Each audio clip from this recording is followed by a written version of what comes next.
Hello and welcome to Puzzle Masters product review. Today we will be taking a closer look at Impossible Cube 3. This puzzle is third in a series of 3 impossible cubes.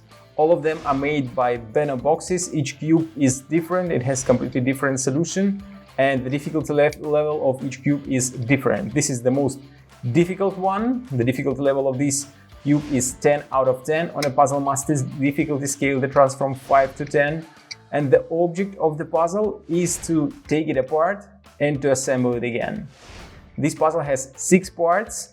All of them were 3D printed using 2 colors, gray and red. As you can see, each part has 2 colors. And this puzzle is very difficult. It takes 34 steps to disassemble it to the last piece, and it takes 19 steps to remove the first piece. So when you are solving this puzzle, it's better to pay attention on what you are doing, since if you just take it apart and have no idea how you done that, it's going to be almost impossible to assemble it back. If you like Impossible Cube puzzle, Impossible Cube 3 puzzle, or you want to try 2 other impossible cubes from this series, go to puzzlemaster.ca. See you next time.